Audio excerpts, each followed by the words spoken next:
Hello everyone, here I am back with another video lecture. और आज हम जिस चीज़ को डिस्कस कर रहे हैं वो हमारे पास बेसिकली चैप्टर 13, जिसमें बेसिकली हम देख रहे हैं पेरिफेरल नर्व डिसऑर्डर्स और मैनेजमेंट को। ठीक है, सबसे पहले पेरिफेरल नर्व डिसऑर्डर्स वो डिसऑर्डर्स हैं जो हमारे पेरिफेरीज पे अफेक्ट कर रहे हैं। ठीक है, जैसे अपर लिम्ब होगी, लोअर लिम्ब होगी। ठीक है, सारे वो डिसऑर्डर्स जो मोस्टली जो है ना हमारे पास पेरिफेरीज पे अफेक्ट करते हैं, वो डिसऑर्डर्स जो होते हैं वो पेरिफेरल नर्व डिसऑर्डर्स होते हैं जो पेरिफेरल नर्व्स पे अफेक्ट करते हैं। ठीक है, और उनकी मैनेजमेंट। ठीक है, अच्छा, सबसे पहले जो स्टार्ट किया है चैप्टर को हमने, तो हमारे पास सबसे पहली जो चीज़ आई है वो हमारे पास है रिव्यू। ठीक है, हमारे पास पेरिफेरल नर्व स्ट्रक्चर का रिव्यू है जिसमें नर्व का स्ट्रक्चर बताया हुआ है, नर्वस सिस्टम की मोबिलिटी के करेक्टरिस्टिक्स है, कुछ कॉमन साइट्स हैं इंजरीज के पेरिफेरल नर्व्स की कहाँ कहाँ जो है वो इंजरीज जो है मोस्ट कॉमनली हो सकती हैं। ठीक है, सेकंड में उन्होंने बताया हुआ है कि कौन सा नर्व की जो फंक्शन है, कौन सी नर्व इंजरीज हैं,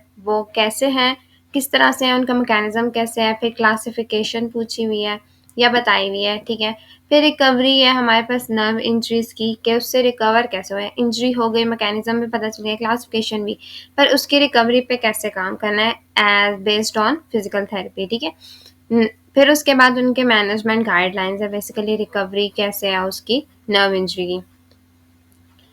न्यूरल टेंशन डिसऑर्डर्स हैं, फिर उसके बाद जो हमारे पास नर्व पे टेंशन की वजह से या कोई भी क्या कह सकते हैं आप, प्रेशर, स्ट्रेस, एक्यूमुलेटिव स्ट्रेस, या आप ये कह सकते हो ट्रॉमा की वजह से, कॉन्टिन्यूस ट्रॉमा की वजह से हमारे पास जो डिसऑर्डर्स होते हैं वो न्यूरल टेंशन डिसऑर्डर्स होते हैं। ठीक है, अब उन्होंने ये बताया मैं कि उनके सिम्टम्स क्या हैं, उनकी कॉजेज क्या है, बेसिक प्रिंसिपल्स क्या हैं। ठीक है, फिर न्यूरल टेस्टिंग उन्होंने मोबिलाइजेशन टेक्निक्स बताई हैं। ठीक है, जो हमारे पास अपर क्वाड्रेंट, लोअर क्वाड्रेंट के अलग अलग से हैं। ठीक है, फिर प्रिवेंशन स्ट्रेटजीज है कुछ। ठीक है, फिर हमारे पास कुछ मस्कुलोस्केलेटल डिसऑर्डर्स हैं, जैसे सबसे पहले मोस्ट कॉमनली जो हमारे पास डिसऑर्डर्स होते हैं ना वो टीओएस है। ठीक है, थोरेसिक आउटलेट सिंड्रोम।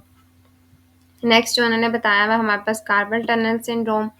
ठीक है, फिर उसके बाद कंप्रेशन इन टनल ऑफ गायन। ठीक है, हम इसको देख लेंगे कि गायन की टनल होती कहाँ है, मोस्ट कॉमनली लोगों को नहीं पता होता, पर ये हैंड पे होती है। ठीक है, और उसके बाद जो है वो हम सीआरपीएस को देखेंगे जो हमारे पास है, कम्प्लेक्स रीजन पेन सिंड्रोम। ठीक है, हमारे पास सीआरपीएस को बहुत कॉमनली पाया जाता है, बहुत सी जगह पे डायग्नोसिस इसकी मिसडायग्नोस हो जाता है बिकॉज ऑफ ये बहुत कॉमन कंडीशन है इस वजह से। ठीक है, स्टार्ट करते हैं हम बेसिक इंट्रोडक्शन से। ठीक है, थेरेप्यूटिक एक्सरसाइज और रिलेटेड मैनुअल थेरेपीज टेक्निक्स जो होती है ना वो पॉसिबल होती है विदाउट द नर्वस सिस्टम। आप ये कह सकते हैं कि वो पॉसिबल नहीं हो सकती without the nervous system involvement. ठीक है, हमें पता है जहाँ जहाँ हमारे पास मैनुअल थेरेपी की कोई टेक्निक अप्लाई हो रही है वहाँ पे ये नर्व्स को टारगेट कर रही है, और जहाँ पे नर्व्स टारगेट हो रही है वहाँ पे हमारे पास नर्वस सिस्टम इन्वॉल्व है ही है। ठीक है, सो उसके सारे कंपोनेंट्स, उनके कंपोनेंट्स को एक्टिवेट करना, कंट्रोल करना, मॉडिफाई करना। ठीक है, ये सारा काम जो होता है वो हमारे पास क्या कर रहा है, नर्वस सिस्टम का काम है। अब क्या हुआ है कि जो हमारे पास मोटर सिस्टम है ना, बेसिकली वो रिस्पॉन्ड करता है as well as receive and interpret feedback from the variety of sensory receptors throughout the body. ठीक है, हमें पता है मोटर सिस्टम क्या है, वो सिस्टम है जो सेंसरी रिसेप्टर्स जो फीडबैक लेके आ रहे होते हैं उनका रिस्पॉन्ड कैसे करता है। ठीक है, हमने ये बेसिक प्रिंसिपल बहुत बहुत पहले से स्टार्टिंग से पढ़े हैं कि जब हमारे पास कोई भी कंडीशन होती है तो क्या करते हैं, सेंसरी रिसेप्टर क्या करता है, स्टिमुलस स्टिमुलस लेता है, स्टिमुलस को सेंस करता है। ठीक है, फिर उसको ट्रैवल करता है throughout the spinal cord, brain, और फिर ब्रेन स्टेम में जाके, या हमारे पास जिस जगह पे या जिस स्पेसिफिक एरिया पे साइब्रम में जाके उसने रिस्पॉन्ड करा, साइब्रल कॉर्टेक्स को एक्टिवेट किया और एक डिसेंडिंग सिस्टम जो था वो क्रिएट किया, जिसपे हमारे पास असेंडिंग डिसेंडिंग की हमने सारी बात की थी। अब वो क्या करता है, जो डिसेंडिंग सिस्टम था हमारे पास, या जो इफेक्टर्स का सिस्टम था, वो किसी भी ऑर्गन को आके क्या करता है, इफेक्ट करता है, या किसी भी मोटर न्यूरॉन को या मोटर सिस्टम को क्या करेगा, इफेक्ट करेगा, और हमारे पास क्या क्रिएट कर देगा, एक रिस्पॉन्स क्रिएट करेगा। फॉर एग्जाम्पल, जैसे सबसे इजी एग्जाम्पल जो हम बहुत बहुत ज़्यादा, मतलब आप कह सकते हैं कि छोटी क्लासेस से पढ़ते आ रहे होते हैं, कि जैसे आप किसी हॉट ऑब्जेक्ट को टच करते हैं तो क्या होता है कि आपका स्टिमुलस जो क्या होता है, सीधा सीधा स्टिमुलस जो होता है वो रिसेप्टर्स या नोसिसेप्टर्स लेके जाते हैं, या आप कर सकते हो कि वो रिसेप्टर्स जो आपके पेन को स्टिमुलस दे रहे हैं, ठीक है, वो सारे रिसेप्टर्स जो होते हैं वो एकदम से सडन जो होता है हमारे पास रिस्पॉन्स लेके जाते हैं स्पाइनल कॉर्ड तक। अब यहाँ पे सेरेब्रल कॉर्टेक्स का काम नहीं था, यहाँ पे हमारे पास स्पाइनल कॉर्ड तक गया और स्पाइनल कॉर्ड से सीधा रिस्पॉन्स वापस आया और हमारे पास उसी एरिया में उसी फैक्टर पे उसने रिस्पॉन्ड करने के बाद कहा कि अपना हाथ हटा लें, तो ये रिस्पॉन्ड जो था ये हमें स्पाइनल कॉर्ड ने सडन दे दिया। ऐसे कुछ सडन रिस्पॉन्सेज होते हैं जो हमारे पास स्पाइनल कॉर्ड देता है, ब्रेन स्टेम नहीं देता, ठीक है, सॉरी सेरेब्रल कॉर्टेक्स नहीं देता, क्योंकि सेरेब्रल कॉर्टेक्स तक जब स्टिमुलस जाता है तो उसको कुछ टाइम लगता है इंटरप्रेट करके हमारे पास डिसेंडिंग सिस्टम को एक्टिवेट करने का। सो इस वजह से जब हमारे पास कोई सडन सिचुएशंस आती हैं कुछ ऐसी, तो हमारे पास स्पाइनल कॉर्ड ज़्यादा काम कर रहा था एज कम्पेयर टू हमारे पास ब्रेन सेरेब्रल कॉर्टेक्स, ठीक है, या आप कह सकते हो ब्रेन को। Because of their intimate proximity to all the structures in the trunk and the extremities, nerves may be compressed, stressed, or injured with various musculoskeletal condition, postures, repetitive microtrauma, resulting in symptoms, impairment, and functional limitations. ये basically उन्होंने major बात की है। Nerves जो होती है ना हमारे पास पूरी बॉडी में प्रेजेंट है, हमें पता है, ठीक है, जहाँ जहाँ हम लोगों ने पढ़ी है, हम लोगों ने लाइक फर्स्ट ईयर से इस चीज़ को एनाटमी में डिस्कस करते हुए आ रहे हैं कि नर्व जो है वो किस किस रीजन पे प्रेजेंट है, कहाँ कहाँ से जा रही है, और इनको कंप्रेस करने के लिए थाउजेंड ऑफ द स्ट्रक्चर्स हैं जो इसके अराउंड होते हैं, ठीक है। कॉन्टिन्यूस मस्कुलोस्केलेटल कंडीशन क्या हो सकता है, कॉन्टिन्यूस स्ट्रेस हुआ, ठीक है, किसी भी इंजरी की वजह से। अब एक बंदा है जिसका काम ही कुछ ऐसा है कि जैसे वो टाइपिंग कर रहा है और लगातार टाइपिंग करने की वजह से क्या हुआ कि कंप्रेशन आता है हमारे पास मीडियन नर्व के ऊपर। सबसे ज़्यादा कार्पल टनल सिंड्रोम की कॉज जो होती है वो टाइप राइटर्स में होती है, क्योंकि या कंप्यूटर यूजर्स में होती है, क्योंकि यहाँ पे काम ज़्यादा जो होता है वो ऐसे हो रहा होता है कि कंप्रेशन आ रहा होता है आपके पास कार्पल टनल एरिया में, ठीक है। अब क्या हुआ कि कॉन्टिन्यूस स्ट्रेस की वजह से मस्कुलोस्केलेटल कंडीशन, पोस्चर्स या रिपीटेटिव माइक्रोट्रॉमा की वजह से कुछ सिम्टम्स आते हैं। समटाइम्स कुछ लोगों में सिम्टम्स आते ही नहीं है, ठीक है, सिंपल सी पेन होती है, ठीक है, पेन एक सिम्टम ही है, लेकिन कुछ लोगों में सिम्टम्स डिफरेंट तरीके से आते हैं। पेन की बजाय नमनेस आने लग जाती है या और बहुत सी चीज़ें आती हैं, ठीक है। सो सिम्टम्स, इम्पेयरमेंट्स और फंक्शनल लिमिटेशन। अब फंक्शनल लिमिटेशन क्या होगी कि वो बंदा टाइपिंग नहीं कर सकेगा ड्यू टू पेन। जब तक उसकी पेन वहाँ पे रहेगी, जब तक वो कंडीशन उसकी वहाँ पे है, वो काम नहीं कर सकता, उसकी एडीएल्स अफेक्ट हो गए हैं, ठीक है। अब उसके एडीएल्स को हमने रिवर्स बैक कैसे करना है, ये सारी स्ट्रैटेजीज हम यहाँ पे डिस्कस करेंगे। बेसिकली इसमें उन्होंने स्टार्टिंग में सारी एक रिव्यू दे दिया है, ठीक है, एनाटमी का, results of injury, peripheral nerve system में इंजरीज कैसे हुई, ये सारे कुछ, ठीक है। फिर उन्होंने सेकंड पार्ट में कुछ फाउंडेशन, कुछ एस्पेक्ट्स बताया और मैनेजमेंट गाइडलाइंस दी हैं कि कैसे थेराप्यूटिक एक्सरसाइज, मैनुअल थेरेपी के इंटरवेंशन जो है वो इस चैप्टर में क्या कर सकते हैं, सॉरी इस कंडीशन में कैसे रिकवरी दे सकती हैं, ठीक है, जो कंडीशंस उसमें थी। फिर उसके बाद उन्होंने ट्रीटमेंट स्ट्रैटेजीज के बाद हमारे पास डिटेल में कुछ कंडीशंस को डिस्कस की है जो हमने अभी बताई थी, जिसमें टीओएस था, कार्पल टनल था, कंप्रेशन इन टनल ऑफ गायन था और कम्प्लेक्स नीजन पेन सिंड्रोम था, ठीक है। अच्छा, अब the development of the plan of care and intervention techniques differ from patients with impairments due to nerve involvement, क्योंकि हमारे पास नर्व की इन्वॉल्वमेंट भी डिफरेंट जगह पे हो सकती है, ठीक है। फॉर एग्जांपल मीडियन नर्व का एक पाथ है, ठीक है, अब उस पाथवे के बीच में किसी भी जगह पे अगर हमारे पास होती है इम्पेयरमेंट, ठीक है, या आप कहते हैं कंप्रेशन, तो वो डिफरेंट कंडीशन डिफरेंट सिम्टम्स को करेगा, ठीक है। मतलब फॉर एग्जांपल मैं कहती हूँ, जैसे हम लोग मोस्ट कॉमनली जब कार्पल टनल सिंड्रोम को पढ़ते हैं तो हम क्या कहते हैं, कार्पल टनल के एरिया पे मीडियन नर्व की कंप्रेशन हो गई, ठीक है।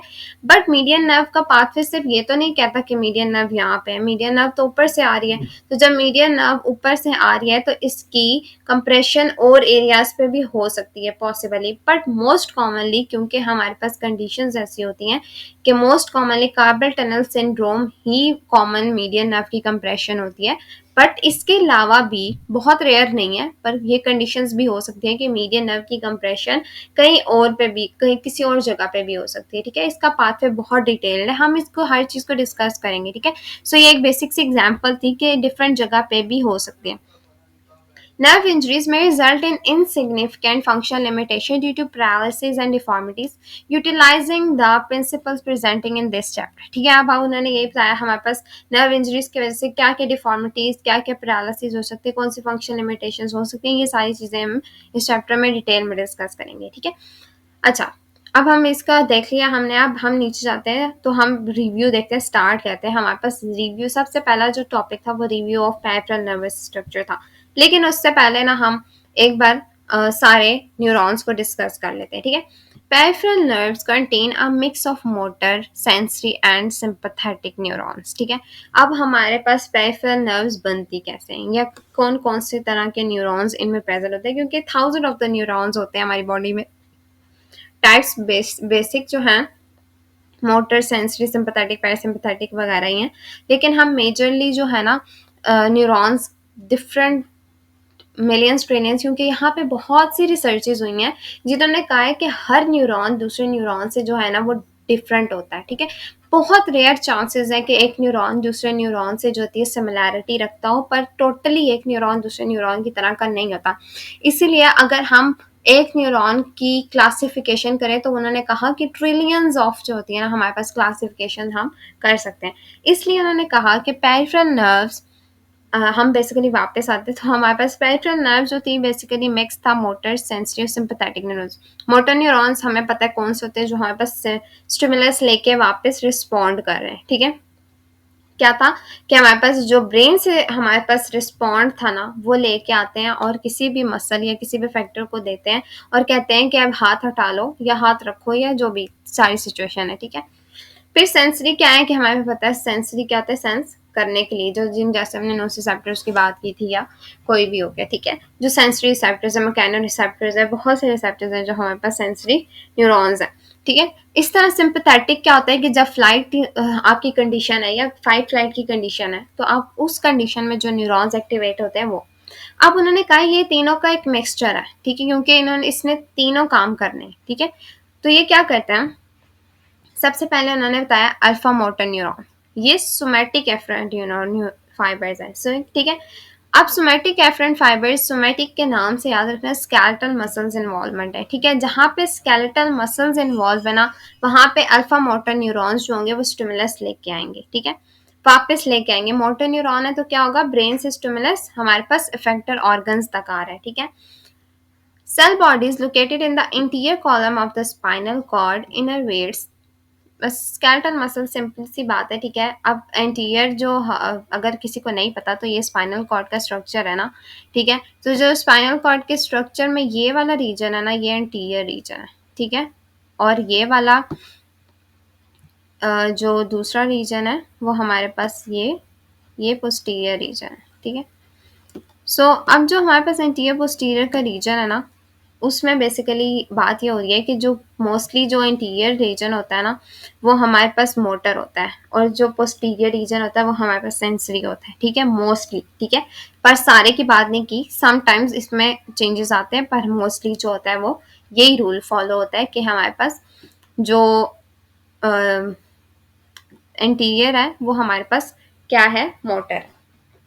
अच्छा, अब स्केलेटल मसल्स में उन्होंने कहा जो इंटीरियर वाला है उसके सेल, इनकी सेल बॉडीज जो होती है वो इंटीरियर कॉलम में पड़ी हुई है. ठीक है, इसकी सेल बॉडीज इंटीरियर कॉलम में पड़ी हुई हैं.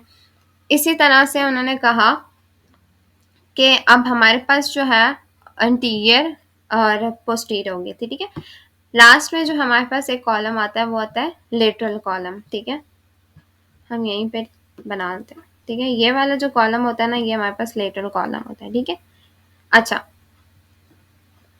अब हमारे पास जो बात आ गई थी सारी कि जो गामा मोटर न्यूरॉन्स थे, अब अल्फा वाले तो हमने कहा कि इसकी सेल बॉडीज इंटीरियर वाले में पड़ी हैं. गामा मोटर न्यूरॉन्स की सेल बॉडीज जो होती हैं वो लेटरल कॉलम में, मतलब इस जगह पे यहाँ पे कहीं पड़ी हुई है. ठीक है, फिर ये क्या करते हैं, इनोवेट्स करते हैं intrafusal muscle fibres of the muscle spindle. Basically यहाँ पे जो काम आ रहा है वो गामा मोटर न्यूरॉन्स का मसल स्पिंडल्स के ऊपर आ रहा है. हमने कहा अल्फा मोटर न्यूरॉन्स तो सारे स्केलेटल मसल्स पे इनोवेट्स कर रहे थे ना, लेकिन गामा वाले जो थे वो जहाँ पे मसल स्पिंडल प्रेजेंट है वहाँ के मसल फाइबर्स को अफेक्ट करें, वो भी मोस्टली इंटरफ्यूजल. ठीक है, सेंसरी मोटर न्यूरॉन्स जो है ना वो हमारे पास क्या है, फिर आ जाते हैं हमारे पास sensory neurons. Sensory neurons basically somatic afferent fibres हैं, ठीक है। अब इनकी जो सेल बॉडीज होती है ना, ठीक है, सेंसरी न्यूरॉन्स जो हमारे पास डॉर्सल रूट गैंग्लियन में होती है, ठीक है। ये वाला जो रीजन है हमारे पास डॉर्सल रूट गैंग्लियन का, यहाँ पे हमारे पास सेंसरी न्यूरॉन्स की, सेंसरी एफरेंट फाइबर्स की हमारे पास सेल बॉडीज होती है, ठीक है। और ये हमारे पास बेसिकली इन्वाइट करते हैं सेंसरी रिसेप्टर्स को, ठीक है। फिर लास्ट में हमारे पास सिंपैथेटिक न्यूरॉन्स है, जिनकी सेल बॉडीज जो होती है ना वो हमारे पास सिंपैथेटिक गैंग्लियन में होती है। Sympathetic ganglion I don't think so यहाँ पे मैंने शो किया हुआ है। सिंपैथेटिक गैंग्लियन स्पाइनल कॉर्ड के बिल्कुल साथ जा रहा होता है। अगर मुझे कोई अच्छी सी पिक्चर नज़र आई तो मैं बताऊंगी। वैसे सिंपल से स्पाइनल कॉर्ड के बीच में से निकलते हैं यूं करके, ठीक है। समझो ये स्पाइनल कॉर्ड है हमारे पास, ठीक है। यहाँ पे हमारे सिंपैथेटिक नर्व्स निकलेंगे। सिंपैथेटिक नर्व्स निकलने के बाद यहाँ पे हमारे पास यूं करके गैंग्लियन से बनते हैं। गैंग्लियन बेसिकली वही रीजन होता है जहाँ पे सेल बॉडीज होते हैं, ठीक है। तो उस रीजन को उन्होंने कहा है कि हमारे पास यहाँ पे जो है वो बेसिकली सेल बॉडीज जो होती है वो लोकेट करिए, ठीक है, सिंपैथेटिक न्यूरॉन्स की, ठीक है। और ये इनोवेट करें हमारे पास स्वेट ग्लैंड्स को, ब्लड वेसल्स को, विजरास को, और हमारे पास ग्लैंड्स को, ठीक है। नेक्स्ट हमारे पास आ जाते हैं हम नर्व के स्ट्रक्चर पे, ठीक है। हम इस सारे को इरेज कर देते हैं ताकि हमारे पास क्लियरली जगह बच जाए, ठीक है। अच्छा, नर्व के जो स्ट्रक्चर है ना, सबसे पहले मैं छोटे से स्टार्ट करती हूँ, पर कुछ लोगों को जो होता है वो बड़े रीजन से स्टार्ट करने की आदत होती है। सो मैं स्टार्ट करती हूँ कि एक बेसिकली नर्व या न्यूरॉन हमारे पास है क्या, ठीक है। नर्व या न्यूरॉन हमारे पास क्या होती है कि बेसिकली हमारे पास होता है एक न्यूरॉन, ठीक है। एक न्यूरॉन है, ठीक है, जिसका एक एक्सॉन है, उसके कुछ डेंड्राइट्स हैं, उसमें के बीच में सेल बॉडी होती है, ठीक है। ये बहुत रफ सी डायग्राम है, ठीक है। उसके बीच में सेल बॉडी हो गई हमारे पास, बीच में यहाँ पे सेल बॉडी है, ये डेंड्राइट्स हैं, ये कुछ एक्सॉन्स हैं, इसको कवर किया होता है माइलिन शीट ने, श्वान सेल्स ने। बेसिकली पेरिफेरल में मोस्टली श्वान सेल्स होते हैं, सेंट्रल नर्वस सिस्टम में ओलिगोडेंड्राइट्स होते हैं, ठीक है।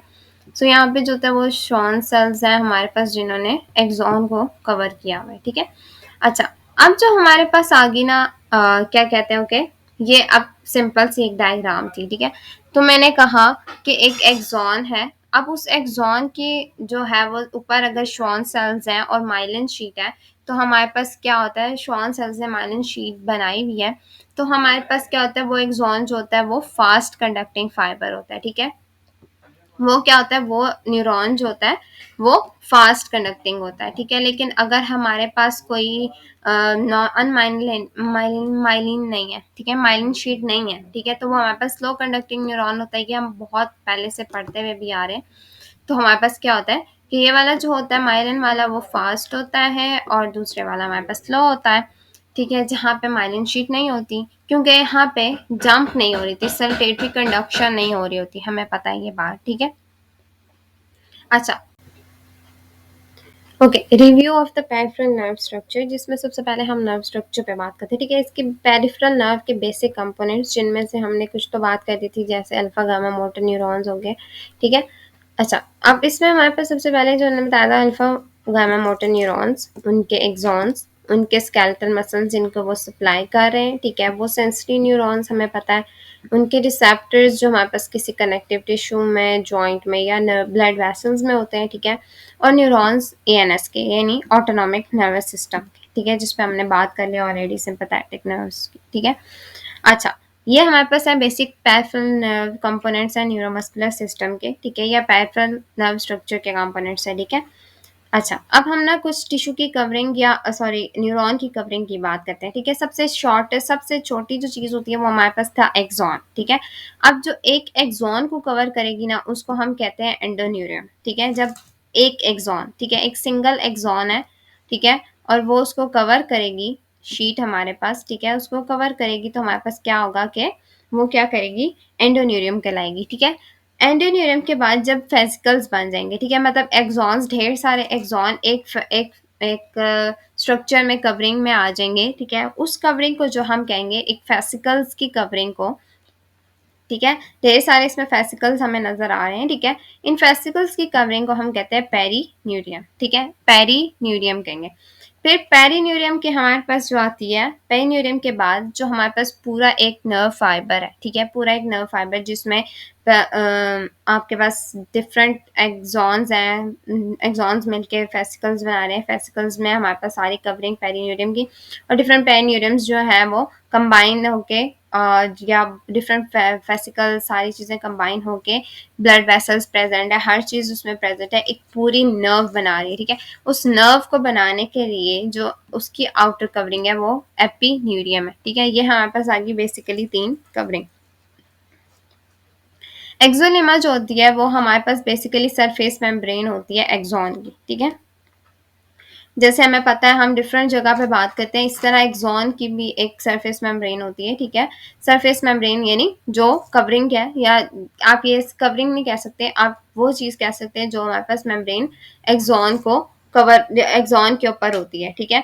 ऐसी चीज़ को या ऐसे एरिया को हम क्या करते हैं, सरफेस मेम्ब्रेन कहते हैं, ठीक है। श्वान सेल्स जो होते हैं वो लाई बिटवीन द एक्सोलेमा, ठीक है, एक्सोलेमा के बीच में। श्वान सेल्स क्या होते हैं, जो हमारे पास एक्सोलेमा है, ठीक है, एक्सोलेमा, और हमारे पास जो आपके पास आ गई है एंडोन्यूरियम, ठीक है, इनके बीच में प्रेजेंट होते हैं, ठीक है, श्वान सेल्स। लेकिन श्वान सेल्स का अगर बेसिकली सिंपल सी एक बात आई जाए तो ये क्या होते हैं कि अगर मैं सिंपल सी ऐसे बात करती हूँ, ये हमारे पास एक्सॉन है, ठीक है, और इस एक्सॉन को जो होता है ना बेसिकली हमारे पास श्वान सेल्स जो होते हैं वो यूं करके ऊपर प्रेजेंट होते हैं ताकि हमारे पास जो होती है वो इसको माइलिन शीट प्रोवाइड कर सकें, ठीक है, और दूसरा ये कि इसकी कंडक्शन को इम्प्रूव कर सकें, ठीक है, क्योंकि हमारे पास श्वान सेल्स या माइलिन शीट जो होती है ना वो हमारे पास इसी की इस श्वान सेल से ही हेल्प मिलने के बन रही होती है, ठीक है। श्वान सेल्स जो होती हैं वो लाई करते हैं between the axolemma and endoneurium, they form the myelin, ठीक है, जैसे उन्होंने बता दिया, which functions to insulate the axon, insulate करने का काम भी यही करता है, ठीक है। Insulate the axon as well as speed the conduction of action potential, जैसे मैंने बात की सल्टेटरी कंडक्शन की, क्या होता है कि हमारे पास एक्शन पोटेंशियल ना, अगर हम सिंपल सा एक न्यूरॉन लेते हैं, ठीक है, जिसपे हमारे पास माइलिन शीट नहीं है, ठीक है, हम उसको कंपेयर कर लेते हैं सल्टेटरी कंडक्शन उसके साथ जो हमारे पास माइलिनेटेड है, ठीक है। अब क्या हुआ कि मैं फॉर एग्जांपल कहती हूँ कि हमारे पास जो क्या कहते हैं आप एक्शन पोटेंशियल है वो क्या होगा, अब यहाँ पे जो सीन होता है ना एक्शन पोटेंशियल का वो ये होता है कि एक्शन पोटेंशियल जंप करता है, ठीक है। फॉर एग्जांपल स्टार्ट हुआ यहाँ पे, सबसे पहले यहाँ पे आया, फिर यहाँ पे आया, फिर यहाँ पे आया, फिर यहाँ पे आया, ठीक है। लेकिन इसमें क्या होगा कि अगर स्ट्रेट जाएगा तो ये टाइम ड्यूरेशन ज़्यादा यूज़ करेगा, ये टाइम की यूटिलिटी या टाइम यूटिलाइज जो करेगा वो ज़्यादा होगा एज़ कम्पेयर टू जो हमारे पास माइलिनेटेड फाइबर है, ठीक है। इस वजह से हम जो है वो कहते हैं कि हमारे पास जो है जो माइलिनेटेड फाइबर्स होते हैं उनकी कंडक्शन या उनके एक्शन पोटेंशियल जो होते हैं वो स्पीड ऑफ कंडक्शन ज़्यादा होती है। The exceptions are very small fibres that are unmyelinated, यही मैं बात करती हूँ। मैक्सिमम जो हमारी बॉडी जो हमारे पास न्यूरॉन्स या फाइबर्स न्यूरॉन्स के फाइबर्स हैं वो हमारे पास माइलिनेटेड ही हैं, लेकिन कुछ थोड़े बहुत हैं जिनमें जो अनमाइलिनेटेड है, क्योंकि हमारे पास ज़्यादातर हमें कंडक्शन की या ज़्यादातर जो हमें यूज़ करना है जो ज़्यादातर हमें जो स्टिमुलस चाहिए होता है वो अर्जेंट चाहिए होता है, ठीक है। तो फ़ौरन से जब हमने कोई रिस्पॉन्ड देना है तो हमारे पास जो एक्शन पोटेंशियल है वो तेज़ी से आना चाहिए, स्पीड ऑफ कंडक्शन उसकी तेज़ होनी चाहिए, ठीक है। A peripheral nerve, a peripheral nerve may consist of single fascicles और consist of several fascicles, ठीक है, या तो एक भी हो सकता है बहुत ज़्यादा भी हो सकते हैं, ठीक है। ये सारी चीज़ें ये सारे अब शायद डायग्राम मैंने बता दिया। एक चीज़ जो थी वो हम पिछले में मिस कर गए थे, वो मुझे यहाँ पे नज़र नहीं आया था, वो था सिंपैथेटिक गैंग्लियन यहाँ पे प्रेजेंट है, ठीक है। सिंपैथेटिक ट्रंक गैंग्लियन यहाँ पे लिखा हुआ है, तो ये बता दिया, ठीक है। सिंपैथेटिक टंग गैंग्लियन होता है वो नर्व फाइबर से या जैसे मैंने कहा स्पाइनल कॉर्ड से निकल के आ रहा होता है, ठीक है। सो